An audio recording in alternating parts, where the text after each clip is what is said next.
నిన్న గన్నవరం మాజీ శాసనసభ్యుడు వంశీ గారిని అరెస్ట్ చేస్తే వైఎస్ఆర్ పార్టీ వాళ్ళు అక్రమంగా వంశీ ఏ తప్పు చేయలేదు, కావాలనే కక్ష సాధింపు చర్యలో భాగంగా వంశీని అరెస్ట్ చేశారు అని మాట్లాడుతున్నారు. అంటే వంశీ ఏ తప్పు చేయకోకుండానే తెలుగుదేశం పార్టీ గన్నవరం కార్యాలయం తగలబడిందా, ధ్వంసమైందా, లేదంటే మాకు మేమే పెట్టుకుని వంశీ మీద నెట్టడం జరిగిందా? ఈ విషయాలన్నీ ఆ రోజున మీరు అధికారంలో ఉన్నప్పుడు మీ అధికారాన్ని అడ్డం పెట్టుకుని తప్పించుకోవడానికి ప్రయత్నం చేశారు. మీకు అలవాటు, ముఖ్యంగా వైఎస్ఆర్ పార్టీ నాయకులకి, కార్యకర్తలకి, వాళ్ళ మాజీ శాసనసభ్యులకి, ఇప్పుడున్న శాసనసభ్యులకి, ఇప్పుడున్నటువంటి రాష్ట్ర అధ్యక్షుడికి ఆయన స్కూల్లో నేర్చుకున్నటువంటి విద్యలే ఇవన్నీ. మీకు అక్రమ కేసులు పెట్టడం, ప్రతిపక్ష పార్టీ వాళ్ళని హౌస్ అరెస్ట్ చేయటం, బయటికి రానికపోవటం, అవసరమైతే ఎన్కౌంటర్ చేస్తాను అని చెప్పి చింతపల్లి ఫారెస్ట్లోకి తీసుకెళ్ళటం, ఇలా బెదిరించటం, కొంతమందిని భూమి మీద లేకుండా చేయటం మీకు సాధ్యపడింది. మా మాజీ స్పీకర్ కోడెల శివప్రసాద్ గారు ఆత్మహత్య చేసుకునేలాగా ఆయన్ని ప్రేరేపించింది మీరు కాదా? ఆ పరిస్థితికి ఆయన రావటానికి, ఆయన భూమి మీద లేకపోవటానికి కారణం మీ వైఎస్ఆర్ పార్టీ, జగన్మోహన్ రెడ్డి ప్రభుత్వం కాదా అని అడుగుతున్నాం. ఆ రోజున మాకు జరిగితే ఒకటి, ఈ రోజున చేసిన నేరానికి, చేసినటువంటి తప్పుకి ఈ రోజున వంశీని పెట్టారు. రేపొద్దున కొడాల నానిని పెడతారు, ఎల్లుండి ఇంకొకరిని పెడతారు, అవటాలను ఇంకొకరిని పెడతారు. ఈ చట్టాన్ని అమలు చేసే క్రమంలో కొద్దిగా టైం డిలే కావచ్చేమో, కానీ నేరం చేసిన వాడు చట్టం ముందు తప్పించుకోవటానికి వీల్లేదు. ప్రతి వాడిని తీసుకుని వచ్చి వాళ్ళు చేసినటువంటి నేరాల్ని రుజువు చేసి కటకటాల పంపటం జరుగుతుందని చెప్పి కూడా ఈ సందర్భంగా మీ అందరికి కూడా తెలియజేస్తా ఉన్నాం. నిన్నేదో పెద్ద పోటుగాళ్ళలాగా అంబటి రాంబాబు, మీకు తెలుసు కదా రాంబాబు అంటే అంబటి, రాత్రిపూటేమో ఆయన కామబాబు, పగలపూటేమో రాంబాబు. ఈయన చెప్తున్నాడు నీతి కౌరులు మహాత్మా గాంధీ దగ్గర నేర్చుకుని వచ్చినట్లుగా. డీజీపీ గారు ఆఫీస్కి వెళ్ళాడట, ఈ పుడింగ్ వస్తున్నాడని డీజీపీ గారు అక్కడ ఇంటర్వ్యూ ఇవ్వలేదట. ఈయనకు ఒక శాసనసభ్యుడు కూడా కాదు, నువ్వు మాజీ మంత్రి అయితే అయ్యి ఉండొచ్చేమో. కనీసం నీకు పోలవరంలో నీకు మంత్రి ఇచ్చి ఇంకా దిగదారు చేశాడు పోలవరం ప్రాజెక్ట్ని జగన్. దేనివల్ల నీకు క్యూసిక్స్కి దీనికి తేడా తెలియనటువంటి, టీఎంసీకి తేడా తెలియనటువంటి మనిషివి. క్యూసిక్స్ అంటే ఏంటో, టీఎంసీస్ అంటే ఏంటో కనీసం ఆ వ్యత్యాసం కూడా తెలుసుకోకుండా ఆ శాఖ మంత్రిగా ఉండి పోలవరాన్ని పడుకోబెట్టి గైడ్ బండి పోయి అనేక విధాలుగా దాన్ని సర్వనాశనం చేసింది జగన్మోహన్ రెడ్డి ప్రభుత్వం. ఇంకా రాంబాబు గురించి చెప్పాలంటే మాటలతో చెప్పేది కాదు. ఇవాళ కోడెల గారు లేకపోవడానికి కూడా కారణం రాంబాబు పెట్టినటువంటి ఆ రోజున ఆ యొక్క హెరాస్మెంట్ వల్లే అన్ని కేసులు పడి ఇంత బతికి నేను ఇంకా భూమి మీద ఉండాలా అని ఆయనగానే ఆత్మహత్య చేసుకునే విధంగా ప్రేరేపించారు. ఆ రోజునే ఈ రోజున కంప్లైంట్ ఇచ్చైనా సరే నీ మీద 306 కట్టాలి. ఆ యొక్క చనిపోవడానికి ఆయన కారణం పరోక్షంగా నువ్వు, నీ జగన్మోహన్ రెడ్డి. కాబట్టి మీ ఇద్దరి మీద 306 కట్టాలని చెప్పి నేను డిమాండ్ చేస్తా ఉన్నా ఈ ప్రభుత్వాన్ని. నిజంగా మీరిద్దరూ ఆ సెక్షన్ కింద నేరస్తులుగా మిగులుతారని చెప్పి కూడా ఈ సందర్భంగా నేను గుర్తు చేస్తున్నా. ఇవాళ ఏదో ఈయన వచ్చాడంట, డీజీపీ గారికట తెలియాలట, మా మాజీ మంత్రులు, అప్పుడున్నటువంటి శాసనసభ్యులు స్వయంగా డీజీపీ గారిని కలవటానికి వెళ్తేనే మీ ప్రభుత్వంలో అపాయింట్మెంట్ ఇవ్వకోకుండా, గేట్ల నుంచి రాకోకుండా వెనక్కి తిప్పి పంపిన సంఘటనలు అనేకం. నీ డీజీపీ ఆఫీస్ పక్కన ఉన్నటువంటి మా రాష్ట్ర కేంద్ర పార్టీ ఆఫీస్ ఉంటే దాన్ని ధ్వంసం చేస్తుంటే రక్తం గారి మా దాంట్లో ఉన్నటువంటి మా ఉద్యోగస్తులు నాయకులు పరుగులు పెడుతుంటే అల్లాడిపోతుంటే ఆ రోజున డీజీపీ ఏమయ్యాడు, ఆ రోజున ముఖ్యమంత్రి ఏమయ్యాడు? నిన్ను తిడుతుంటే తట్టుకోలేక నీ కార్యకర్తలకు రోషం వచ్చింది. అంటే మమ్మల్ని తిడుతుంటే మా కార్యకర్తలకు రాదా? మమ్మల్ని మా ఆఫీసులు తగలబెడుతుంటే మా కార్యకర్తలు మేము ఉప్పు కారం మేము తింటలేదా? మీరే తింటున్నారా? మీ కార్యకర్తలు తింటున్నారా? సపరేట్గా మీకేమన్నా వేరే మెటీరియల్ ఉందా కోపం రావటానికి?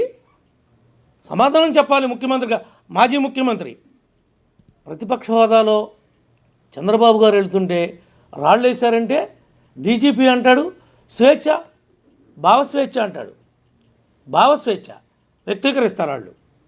అంటే మీకు ఒక రూలు, ఎదట వాళ్ళకి మీకు ఇబ్బంది వస్తే, మీ నాయకత్వానికి ఇబ్బంది వస్తే, మీ లీడర్లకు ఇబ్బంది వస్తే మీకు ఇప్పుడు చేం కొడుతుంది, మీకు బాధ కలుగుతుంది. ఎదట వాళ్ళని ఏ తప్పు చేయకోకుండా 67 రోజులు నన్ను నొలబెట్టాడు. ఏ తప్పు చేయకోకుండా 15 SC ST పెట్టాడు, 307 పెట్టాడు. మీరు పెట్టినటువంటి కేసు లేదు మా మీద, మమ్మల్ని వేధించినటువంటి కేసు లేదు. సో ఆ రోజు మాజీ ముఖ్యమంత్రి, ఈనాడు ఉన్నటువంటి ముఖ్యమంత్రిని అన్యాయంగా 53 రోజులు స్కిల్ డెవలప్మెంట్ కేసులు పెట్టి ఎలాంటి ఆనందం అనుభవించాడో మేమందరం చూసాం. దాని ఫలితమే ఈనాడు 11 సీట్లకి వాళ్ళు పరిమితం అయ్యారు. ఇంకా సిగ్గు లేకుండా వంశీ ఇబ్బంది పెడుతున్నారు, అక్కడెవడో అబ్బిగాడిని ఇబ్బంది పెడుతున్నారు, ఇక్కడ ఇంకొకరిని ఇబ్బంది పెడుతున్నారు. ఏంటి అబ్బాయి చౌదరి గురించి మీకేం తెలుసని మాట్లాడుతున్నావు రాంబాబు? నీకేమన్నా తెలుసా నా నియోజకవర్గంలో ఉన్నటువంటి పరిస్థితి, ఆయన చేసినటువంటి ద్రోహాలు? పేరుకి సాఫ్ట్వేర్, మెంటాలిటీ అంతా హార్డ్వేర్, అంత క్రిమినల్. అలాంటి క్రిమినల్ ఉండనే ఉండడు. 6 కోట్ల రూపాయలు కొల్లేరు ప్రజల యొక్క డబ్బులు కాజేసి నీ ఇంటి ముందు 100 రోజులుగా ఈ రాష్ట్రంలో 175 నియోజకవర్గాలు ఉన్నాయి. ఏ మాజీ ఎమ్మెల్యే ఇంటి ముందు ఉద్యమాలు జరగటల్లా. వంట వార్పు పెట్టి పేదవారు పళ్ళాలు కొడుతున్నారంటే, అయ్యా బోలేదు, మా బో అంతా లాగేసుకున్నావు నువ్వు అని పళ్ళాలు కొడుతుంటే సిగ్గు లేకోకుండా ఎదురు మళ్ళీ ఇవాళ వచ్చి మాట్లాడుతున్నారంటే మీరు ఎందుకు 100 రోజులు ఉద్యమం జరుగుతుంది?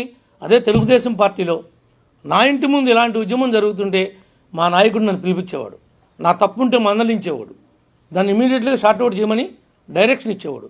కనీసం జగన్మోహన్ రెడ్డి ఒక్కరోజన్నా పిలిచి దెందులూరులో ఏం జరుగుతుంది, ఎందుకు అంత ధర్నా చేస్తున్నారు, వాళ్ళు ఎందుకు రోడ్డు ఎక్కుతున్నారు, అటు నీకు 100 ఎకరాల పొలం ఉంది, నీకు పామాయిల్ ఉంది, కొబ్బరి ఉంది, కోకో ఉంది, నీ పొలంలో నువ్వు వ్యవసాయం చేసుకోలేనటువంటి దౌర్భాగ్య పరిస్థితికి ఎందుకు దిగజారావు? మీడియాకి అడ్రస్ చేయి. నీవేం తప్పు చేయకపోతే నీ పొలంలో నువ్వు ఎందుకు కోసుకోలేకపోతున్నావు, ఎందుకు నీ పంటను నువ్వు తెచ్చుకోలేకపోతున్నావు, నువ్వు చేసినటువంటి ద్రోహం ఏంటి అని ప్రజలకు సమాధానం చెప్పు. ఏదో మేము పెళ్ళికి వెళ్ళాం, శుభకార్యానికి వెళితే మమ్మల్ని ఇబ్బంది పెట్టేశారు, మా మీద కేసు పెట్టేశారు, ఊరికి నువ్వు శుభకార్యానికి వస్తే ఇబ్బంది పెట్టడానికి మేము ప్రజల్లో తిరగట్లేదా, మేము వెళతలేదా? నీతో పాటు మిగిలిన పార్టీ వాళ్ళు, మేము ఓడిపోయినటువంటి మీ కొలీగ్స్ అందరూ వచ్చారు కదా, ఎవరికే లేదు నీకే ఎందుకు వచ్చింది ఆ సబ్జెక్టు? నిన్ను నన్ను పెళ్ళికి పిలిచాడు. యాక్చువల్గా నన్ను పెళ్ళికి పిలిచినవాడు నీ పార్టీ వాడే. నేను వచ్చా పెళ్ళి ఎవరైతే నిన్ను నన్ను పిలిచారో అతన్ని అడుగుదాం, నీది తప్ప మాది తప్ప.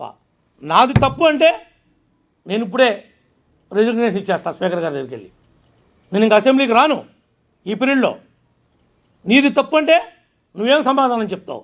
పైపెచ్చు గుడివాడ ఎమ్మెల్యే గారు వచ్చాడు, వెనుగళ్ళ రాము గారు, హైదరాబాద్లో ఆనందరావు గారు, అమలాపురం ఎమ్మెల్యే గారు వచ్చాడు, వాళ్ళందరూ కూడా అక్కడ ఉన్నారు.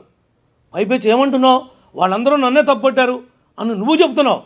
వాళ్ళిద్దరితో చెప్పించు, టీవీలో మీడియా ముందు చెప్పించు, నీ తప్పో నా తప్పో ఏం జరిగిందో పెళ్ళికి పిలిచినతో చెప్పించు. నువ్వు చలమశెట్టి రమేష్ గురించి చెప్తున్నావు. చలమశెట్టి రమేష్ గారు జనసేన నాయకుడు, ఆయనతో చెప్పించు నీ తప్పో నా తప్పో. అంబటి అడుగు రమేష్ గారిని, ఎవరు తప్పో, ఎవరు తాగొచ్చారో, ఎవరు అక్కడ ప్రలాపాలు చేశారో, ఎవరు గొడవకి కావాలని పెట్టుకోవడానికి ప్రయత్నం చేశారో.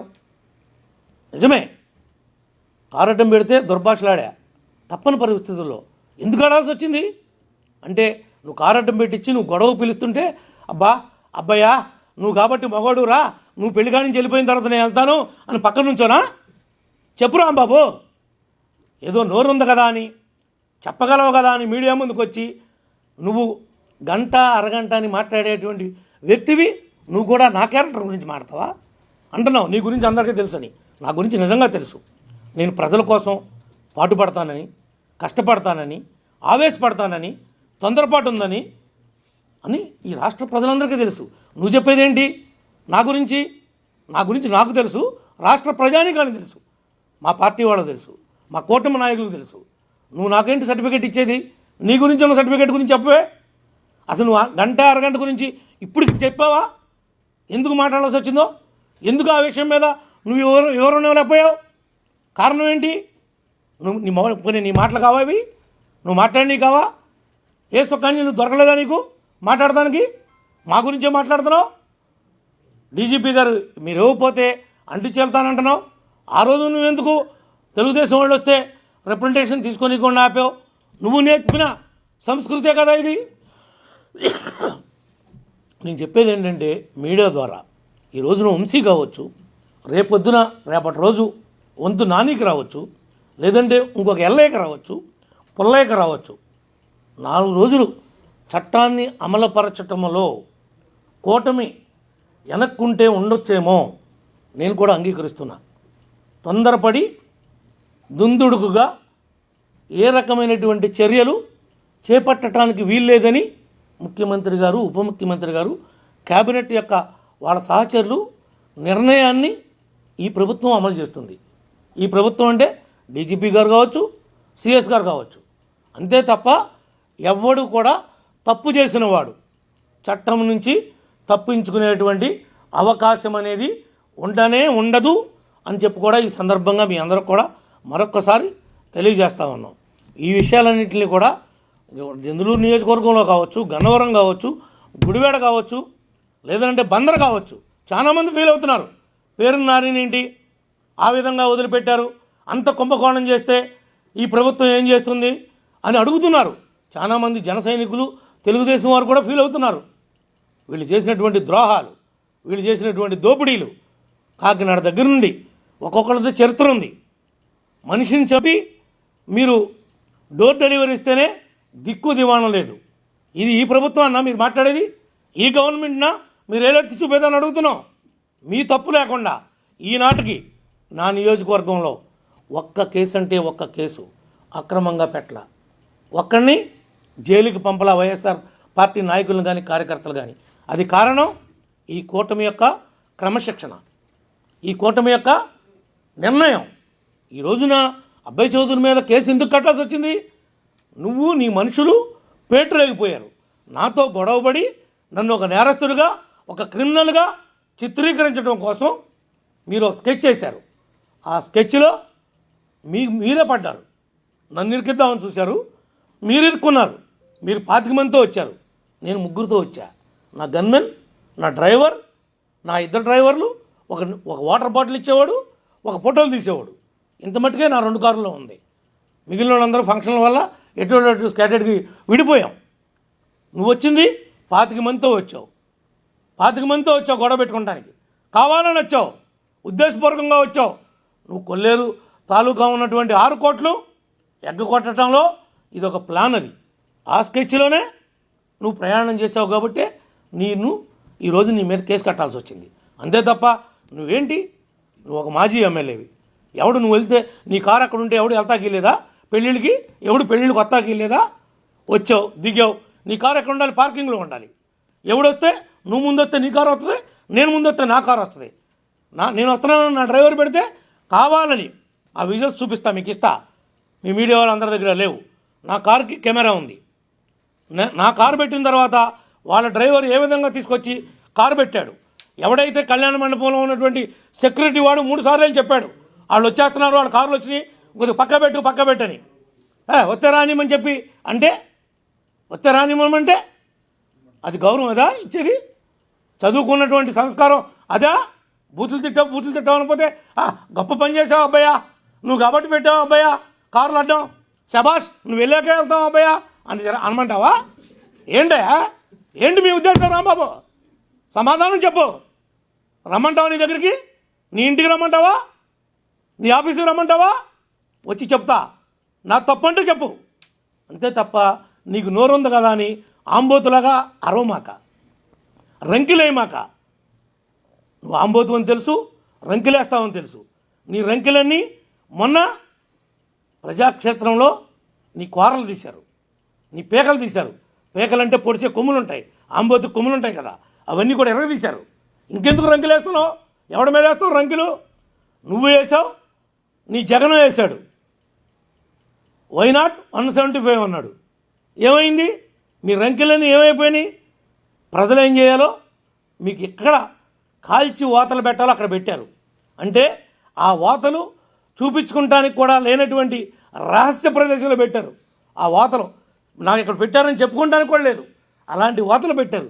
ఇంకా సిగ్గు లేకుండా మాట్లాడుతున్నారు ఏంటి? ఇంకెందుకు మాట్లాడుతున్నారు? మీకు సిగ్గు అనిపించట్లేదా? అడంటాడు అబ్బయ్య, అభివృద్ధి లేదు, సంక్షేమం లేదు దెందులూరులో అంటాడు. 4000 పెన్షన్ నీ అబ్బ సొత్తమ్మా?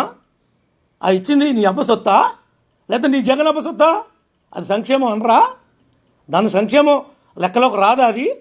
ఈ రోజున ఒక్క రోడ్డు కూడా చంద్రబాబు గారి నాయకత్వంలో ఈ ప్రభుత్వం వచ్చాక గుంటలు లేని రోడ్డుని నియోజకవర్గంలో మార్చా, 85% బాగు చేశా. నువ్వు వదిలేసినటువంటి ఏలూరు పెరిగేడు రోడ్డు అక్కడికి రావాల్సి వస్తే 18 కోట్లు చంద్రబాబు గారు పాత బకాయి ఇస్తే ఆగ మేఘాదం మీద పరిగెట్టిస్తున్నా. ఉగాది నాటికి రోడ్డుని ప్రారంభోత్సవం చేస్తా. బలివే బ్రిడ్జి వదిలిపెట్టి వెళ్తే ఆ రోజు నేనున్నప్పుడు శాంక్షన్ తెచ్చా. ఎట్టకేలకి 5 ఏళ్ళు కట్టగా ఊరినే స్లాబ్లు వేసావు. అక్కడ రేపు శివరాత్రికి ఘాటులు లేవు, నేను వచ్చా కట్టించా. నేను రోడ్డు వేసా. రా రేపు బలివేకి వచ్చి చూడు, నీకు కళ్ళుంటే ఏం అభివృద్ధి జరుగుతుందో గర్వపడు. నియోజకవర్గం ఇంత బాగుపడుతుందని. ఏలూరు రామసింగవరం వయ్యా బాదరాల రోడ్డు 3 కోట్లు ఇచ్చా. మొండూరు మేదనరావుపాలు 3 కోట్లు ఇచ్చా. ఇవన్నీ ఎవడమ్మ మొగసము? ఈ ప్రభుత్వం వచ్చాక ఇచ్చింది. నువ్వు ఏడవలేకపోతే, నువ్వు మీ జగన్ సతికిలు పడితే, రోడ్లన్నీ పాడైపోతే మేము గుంటలు పోస్తుంటే ఆనాడు పిలుపునిస్తే గుంటలు పొడచమని కార్యకర్తల దగ్గర సందాలు పోగేసి గుంటలు పూడుస్తుంటే రోడ్డు తవ్వావు అని కేసు పెట్టావు నా మీదే. ధర్మాజిగూడెం పిఎస్లో కేసు ఉంది, చింతలపూడిలో కేసు ఉంది నా మీద. నా నియోజకవర్గం కాపోయినా దేనికి పెట్టారు? నేను రోడ్డు తవ్వేస్తున్నానంట. నాకు నా పక్క కాన్స్టిట్యున్సీలోకి వెళ్ళి మాజీ ఎమ్మెల్యే అక్కడ రోడ్డు తవ్వే పనే ఉంటుందండి. అక్కడేమైనా భూమిలో ఏదైనా సంపద ఉందా?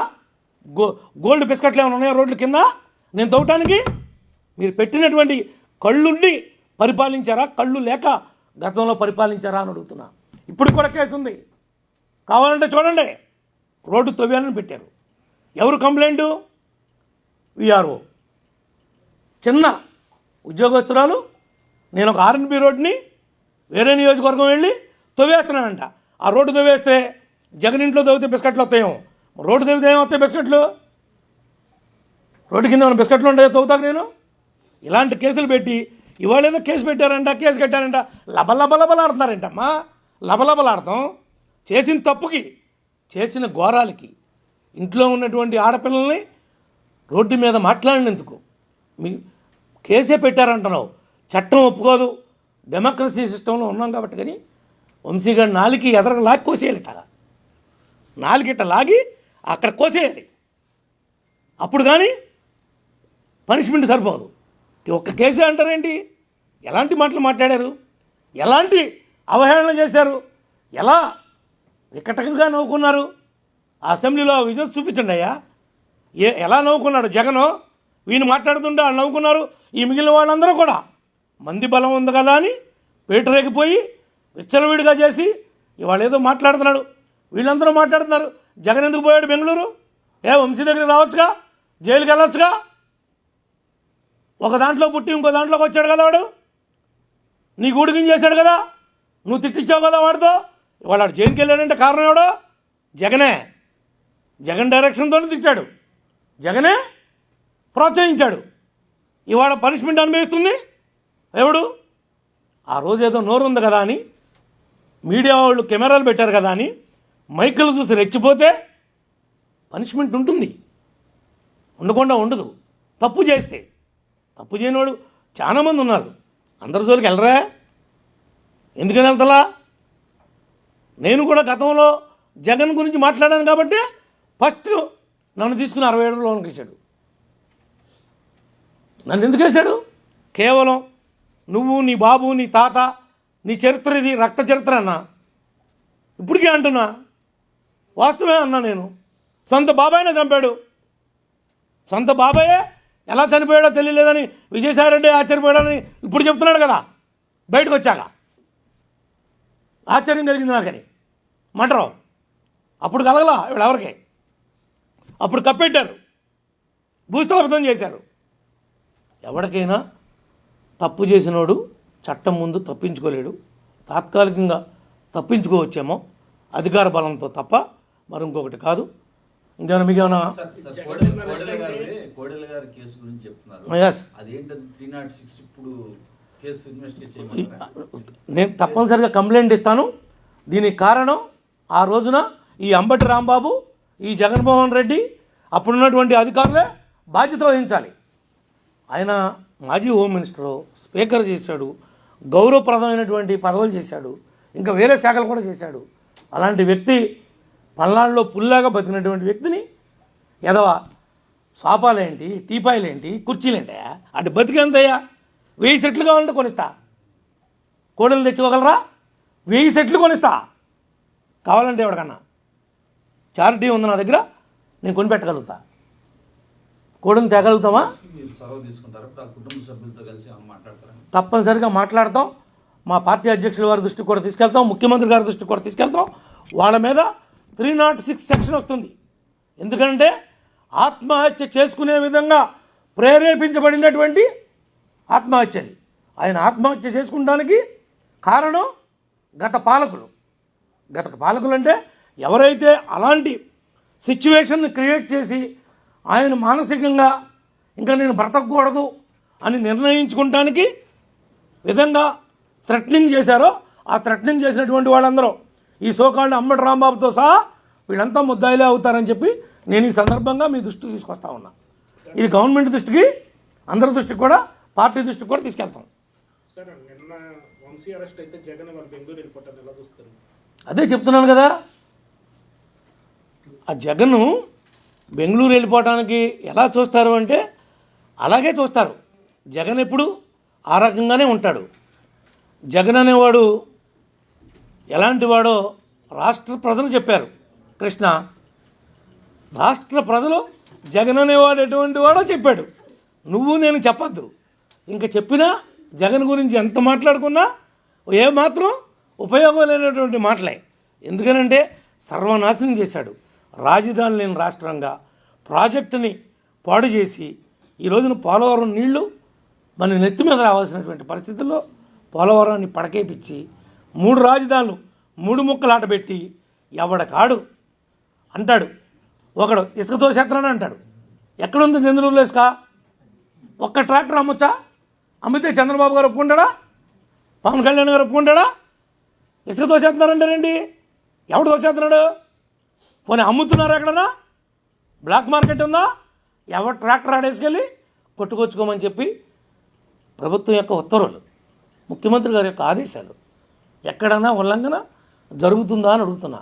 ఈ మాట ఎందుకన్నానంటే వాడు మిడిమిడి జ్ఞానం కలిగినాడు. ఆ పిల్ల కుక్క అబ్బిగాడు మాట్లాడుతున్నాడు. ఇసుక అక్రమంగా జరుగుతుంది. ముందంట డోర్ డెలివరీ అంట, వాట్సాప్లో పెడితే వస్తుందంట. నువ్వు తాగొచ్చావు ఫంక్షన్కి అన్నాడు. ఎస్, నేను తాగుతా, నా హక్కు అది. గవర్నమెంట్ ఇచ్చింది రైట్ తాగమని. కానీ పబ్లిక్ ప్లేస్లో తాగను, ప్రైవేట్ ఫంక్షన్కి వచ్చేటప్పుడు తాగను. నువ్వు నన్ను కాక్టైల్ పార్టీ ఉందని రమ్మని కూర్చోమన్నా జస్ట్ ఒక చిప్పు వాళ్ళ యొక్క సాటిస్ఫాక్షన్ కోసం వేసి నా దారి నేను వెళ్ళిపోతా. నా ఇంట్లో నేను తాగుతా, నా హక్కు ఉంది. నిన్ను చూస్తే తాగి పెళ్ళికి వచ్చామన్నాడు. పెళ్లి కూతురు కానీ పెళ్లి కొడుకుతో కానీ ఇద్దరితో మాట్లాడా. నన్ను పిలిచినటువంటి వాళ్ళ తండ్రితో మాట్లాడా, రమేష్ గారితో మాట్లాడా, 2 ఎమ్మెల్యేలతో మాట్లాడా. నేను తాగానని వాళ్ళు చెప్పమనండి. నువ్వు చెప్తున్నావుగా, పోనీ నీతో మాట్లాడలేదుగా నేను తాగానని నువ్వు చెప్పటానికి. నువ్వు నన్ను చూసి వెనక పారిపోయావు కదా కారు చాటుకి, నన్ను చూసి కారు చాటుకు పారిపోయావు కదా, నువ్వు నా ఎదురు పడలేదు కదా, ఎందుకు మాట్లాడుతున్నావు? నువ్వు తాగవా? ఏమ్మా నీకు అలవాట్లేదా?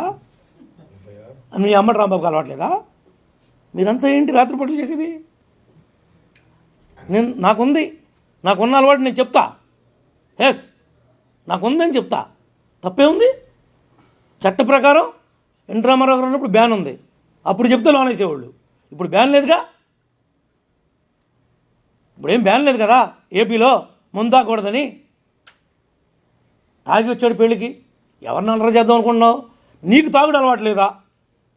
పోనీ రాట్నాలమ్మ అమ్మవారు అక్కడ ఉందిగా, అక్కడ సాయిబాబా గుడి పెట్టి ఒక ఉండి పెట్టి నువ్వు నీ బాబు డబ్బులు తీసుకున్నారుగా, ఆ ఉండి డబ్బులు కొట్టేసి నువ్వేగా. పోనీ ఆ ఉండిలో డబ్బులు తీసి ఈ మంచి పని చేసామని చెప్పండి. 15 ఏళ్ళుగా గుడి పెట్టావు, గుడి పక్కన ఇంకో గుడి కట్టావు, ఆ గుడిలోకి వచ్చినాడు ఈ గుడిలో కూడా వెళ్ళి దండం పెట్టుకుంటే కోరికలు ఏమైనా తీరదేమో ఈ గుడిలో కూడా దండం పెట్టి ఈ ఉండిలో కూడా డబ్బులు ఎత్తున్నాడు. దానికి లెక్క జమ ఉంది వాళ్ళకే. ఆ డబ్బు అంతా నీ బాబు పరం నీ పరమేగా. ₹1 లెక్క చెప్పు. గుడి పక్కన గుడి కట్టి డబ్బులు కొట్టేసే మనిషివి నీ బాబు, నువ్వు, నీది చరిత్ర. నువ్వు హిస్టరీ గురించి చెప్తున్నావు, మాట్లాడుతున్నావు పెద్ద పెద్ద మాటలు. పేరుకి సాఫ్ట్వేరు, అంత క్రిమినల్. సాఫ్ట్వేర్ ముసుగులో నీ అంత క్రిమినలే లేడు. నువ్వు క్రిమినల్ కాబట్టే నా ఉన్న 85 ఏళ్లలో నా నాయకుల్ని కార్యకర్తల్ని 650 మందిని జైలుకి పంపించావు. నేను ఒక్కడిని పంపించానా 8 నెలల్లో? ఒక్క తప్పుడు కేసు కట్టించానా? ఒక్కడిని పంపించానా? కానీ పాత కేసులన్నీ తీస్తా. నువ్వు పోలవరం రైట్ మెయిన్ కెనాల్లో లెఫ్ట్ బ్యాంకు రైట్ బ్యాంకు మొత్తం దోచావు. డీజీకి ఇస్తా, విజిలెన్స్ ఎంక్వైరీ చేపిస్తా, ముఖ్యమంత్రి గారిని ఉప ముఖ్యమంత్రి గారిని కలుస్తా, నీ చరిత్ర అంతా తీస్తా. నిన్ను వదిలిపెట్టే ప్రసక్తే లేదని చెప్పి కూడా ఈ సందర్భంగా తెలియజేస్తున్నా. నీ దగ్గర దమ్ముంటే రాజకీయంగా చూసుకోవచ్చు. నన్ను తిరగనివ్వంటే నువ్వు చేసిన తప్పులకి సమాధానం చెప్పి తిరగమన్నా, తప్పు ఒప్పుకుని కొల్లేరు డబ్బులు కట్టి తిరగమన్నా. నేను తిరగనివ్వనంటే నువ్వు ఈ తప్పుడు పనులన్నీ చేసి నేను తిరుగుతానంటే ఊరుకుంటామా? అంటే మాకు చేత కాదా నేనేం చేయటం? కానీ పద్ధతి ఉంది. ఆ పద్ధతి కోసం, నిబద్ధత కోసం, పార్టీ యొక్క కమిట్మెంట్ కోసం మేము నీతో గొడవ పడతలా. అంతే తప్ప చేతగానితనం అనుకోవద్దు మా మంచితనాన్ని. ఓకే, ఇంకేమైనా మీకు ఏమైనా డౌట్లు ఉన్నాయా? ఏంటి అక్రమ అరెస్టు? ఎవరు నువ్వు చెప్పుకోనే? నీకు అనిపిస్తుందా? వంశీలు నానబెట్టడం ధర్మమా కాదా? గన్నవరంలో వంశీ గడి పేరెత్తే వాళ్ళు లేకుండా పోయాడు. మా పార్టీలో గెలిచాడు 2 సార్లు. మా నెత్తి మీద ఎత్తుకుని తిప్పినందుకు మాకు దాన్ని సాక్షి చేసి వెళ్ళాడు. ఇవాళ ఎవడు పడ్డాడు? వాడు తవ్వుకున్న గోతులో ఆడే పడ్డాడు. ఎవడు పడలా. వాడు చేసిన జగన్ యొక్క అధికార మదాన్ని అడ్డం పెట్టుకుని విర్రవీగి ఎవరు కూడైతే మనకి ఈ రాజకీయ జన్మను కల్పించారో వాళ్ళ కుటుంబాన్నే విర్రవీగి మాట్లాడాం. వాస్తవాల నుండి మాట్లాడాల. ప్రేరేపితంగా ఎవడో ప్రేరేపిస్తే మాట్లాడినందుకు నీ నోటి తోలకు వచ్చిన తిప్పలు ఇది. నోటి తోలకు వచ్చిన తిప్పలేయా? ఎవడేం చేద్దాం చెప్పు. మేము జైల్లో ఉన్నప్పుడు మీకు తెలియలేదా ఈ బాధలో? అప్పుడు మీకు అనిపించలేదా అయ్యో పాపం అని? మమ్మల్ని నర్సీపట్నం నుంచి వెనక్కిలాగి చింతపల్లి ఫారెస్ట్లో పెట్టి నేను ఎన్కౌంటర్ చేస్తామంటే ఏదో నోకులుండి బతికి బయటపడ్డాం. ఈ జగన్ లాంటి దుర్మార్గమైనటువంటి ముఖ్యమంత్రి రాష్ట్రానికి ఉత్తమ కర్మ అనుకున్నాం. ఎన్ని నిద్రలేని రాత్రులు గడిపామో, ఎన్ని. ఈసారి రాకపోతే ఈ ఆస్తులన్నీ రూపాయికో పావులకో బేడాకో అమ్మి తట్టపుట్ట చదువుకుని పోదాంరా మనకెందుకు అనే పరిస్థితి వచ్చింది. నాలాంటివాడికే అలాంటి పరిస్థితి వచ్చింది. తప్పనిసరి పరిస్థితుల్లో ప్రజలు అర్థం చేసుకున్నారు కాబట్టి ఈనాడు ఈ కూటమి ఏర్పడింది. ఇదంతా ప్రజా విజయం. ఇంకేమైనా చెప్తావా?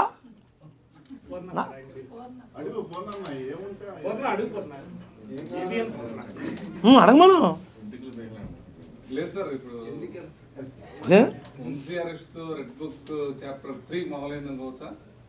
అది రెడ్ బుక్కా, బ్లూ బుక్కా, గ్రీన్ బుక్కా, ఎల్లో బుక్కా అని మాట్లాడొద్దమ్మా. రెడ్ బుక్ అంటే వాళ్ళు ఏం చేశారో ఊరికి నేను నమోదు చేసుకున్నాను తప్ప వాళ్ళు చేసినటువంటి చర్యల్ని రెడ్ బుక్ ఇంప్లిమెంట్ అవుతుందని అనుకోవద్దు. రెడ్ బుక్ రాసింది కేవలం వాళ్ళు ఏం రాశారో ఏం మమ్మల్ని ఇబ్బంది పెట్టారో గుర్తుపెట్టుకోవడం కోసం రాశాం. అది ఇంప్లిమెంట్ చేయాలంటే సగం మందిలోనే ఉండేవాడు. ఇప్పటికే ఎక్కడికక్కడ అరే పాదయాత్ర చేస్తుంటే రానివ్వా, అమరావతి రైతులు వస్తుంటే అమరావతి రైతులను అడ్డుకుంటారా? వాళ్ళు ఏం చేశారు? భూమి ఇచ్చి ఏం నేరం చేశారు? వాళ్ళని పాదయాత్ర చేసుకునేవరా? అంటే స్వేచ్ఛ లేదా ఈ రాష్ట్రంలో? వైఎస్ఆర్ వాళ్ళకే కుట్టుకొచ్చిందా? ఎక్కడికక్కడ ఫ్లెక్స్లు కట్టడం, వాళ్ళు రాకోకుండా అడ్డుకుంటాం, దాడులు చేయటం, ఎక్కడ ఉందా సంస్కారం? ఈ సంస్కారం అంతా నేర్పింది ఎవరు ఈ రాష్ట్రానికి? జగన్మోహన్ రెడ్డి అన్న కంపెనీయే కాదా ఇలాంటి సంస్కారం? డీజీపీ కలవలేదంటే ఎందుకు కలుస్తాడా డీజీపీ? ఏంటి నువ్వేమన్నా పుడింగివా? నువ్వు ఓడిపోయిన మాజీ ఎమ్మెల్యేవి ఏమంటా? ఓడగొట్టిన నాగలదుంప. నాగలదుంప అంటే ఇప్పుడు విన్నారా మీరు? నాగలంటే ఇట్లా దుంపుండి దాన్ని చెక్కి పాత రోజులు అంటే ఇప్పుడు కూడా పైపాటి చేసేటప్పుడు ఉంటాయి. ఇనుప నాగలు వచ్చేసినాయి, టెక్నాలజీ మారిపోయింది కదా. ఆ దుంపనే ఆ మేడ్ అంటారు. ఆ మేడికి దిగేస్తారనమాట. ఆ మేడ్ నుంచి దీన్ని ఓడగొట్టిన తర్వాత ఇది ఎక్కడే ఉంటుంది, కొత్త కొత్త కొత్త దుంపతో కొడితే ఇంక దీన్ని ఎవడు పట్టించుకుంటాడు? ఆ బాపతే అమ్మటి బాపతే ఏంటంటే అదే బాపతే ఓడగొట్టిన నాగల దుంప. నేను ఎవడు లెక్క చేస్తాడు? ఆ టీవీల ముందు బావు బావు బావు అన్నప్పుడు నువ్వు ఏం ఉపయోగం? ప్రజలు నిన్ను గౌరవం ఇవ్వనప్పుడు, నీకు ప్రజాక్షేత్రంలో ప్రజలు నీ గౌరవాన్ని తీసినప్పుడు నువ్వు ఎన్ని మాట్లాడినా ఉపయోగం ఏంటి రా బాబు అని అడుగుతున్నా. నువ్వు సుఖానంతోనో పొగానంతోనో అది మాట్లాడుకోవాలి.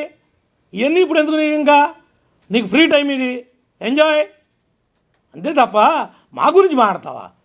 నీ గురించి అందరికీ తెలుసు అంటావా? ఏంటి నా గురించి తెలుసు చెప్పు, చెప్పు ఉంటే బయటెట్టు. నాదంతా తెరిచిన పుస్తకం, నేనేం దాచుకోను. మీరు ఇప్పుడు ఏమన్నా అడిగితే కూడా చెప్తా. ఇంకా కావాలంటే మీకు తెలియని ఇన్ఫర్మేషను మీరు అడగలేని ఉంటే కూడా అడగండి, వాటికి కూడా ఆన్సర్ చేస్తా. నేనేం భయపడను. సార్ మీరు చెప్పే వ్యక్తి పగలు మాట్లాడతాడా, రాత్రి మాట్లాడతాడా, ఎంతసేపు మాట్లాడతాడా? అవన్నీ ఆయన అడగాలి. అది కావాలంటే ఆయన సెల్ ఫోన్ తీసుకోవాలి, ఆయనతో మాట్లాడుకోవాలి, ఆయన అడగాలి తప్ప రాంబాబు గురించి నేను చెప్పాను తప్ప నేను రాంబాబు నా ఫ్రెండ్ అని చెప్పలేదు కదా. ఆయన పగలు మాట్లాడతాడా రాంబాబు, రాత్రి మాట్లాడతాడా, ఏ టైంలో మాట్లాడతాడు, ఎంతసేపు మాట్లాడతాడు, ఏ ఏ వ్యక్తులతో మాట్లాడతాడు, ఇదేంటండి? ఆయన పర్సనల్ ఇన్ఫర్మేషన్ నన్ను అడుగుతారు, నాకు ఎలా తెలుస్తుంది? మీరు ఆయన్నే అడగండి ఆ మాట. మీకు ఎంతమంది ఫ్రెండ్స్ ఉన్నారు రాంబాబు గారు, ఎవరెవరికి ఏ టైం ఎప్పుడు ఇచ్చారు, అయినా ఆయనతో డిస్కస్ చేయండి. ఓకే.